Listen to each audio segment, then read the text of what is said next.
அவர்கள் அவரை உற்று பார்த்து, அல்லேலூயா, அப்போஸ்தலர் 3ஆம் அதிகாரத்தை இப்படி படிங்க. உற்று பார்த்து இவர்களிடத்தில் ஏதாவது கிடைக்கும். ஒரு மாசம் வந்து நம்ம பிச்சை எடுக்காத அளவுக்கு இவர்களிடத்துல ஏதாவது சரியா கிடைக்கும் நினைச்சாங்க. ஆனா பேதுரு யோவானை கிட்ட போய் அவனை உற்று பார்த்து, சொல்லுங்க, உற்று பார்த்து என்ன சொல்றாங்க? நீ பார்க்கிறது எனக்கு புரியுதுமா, ஏதாவது ஒரு வாரத்துக்கு ஒரு மாசத்துக்கு கிடைச்சா போதுன்னு பணம் உங்களை சப்பானியாக தான் வைக்கும். அல்லேலூயா. எது இருந்தாலும் ஆனா நான் என்னிடத்தில் உள்ளதை தருகிறேன். என்ன சொல்றாரு? என்னிடத்தில்.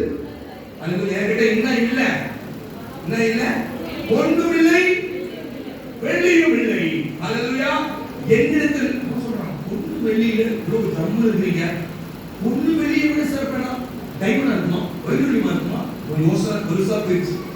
ஆனா தேவனால் தெரிந்து கொள்ளப்பட்ட தேவ பிள்ளைகள், ஒன்று வெள்ளியினால உனக்கு சாப்பாடு கிடைக்கும்பா, ஒரு மாசம் கதை ஓடும், திருப்பும் பழையபடிதான் வாழ்க்கை.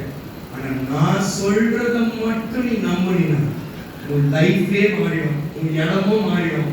நீ இனிமேல் உட்கார மாட்டேன், நிற்ப.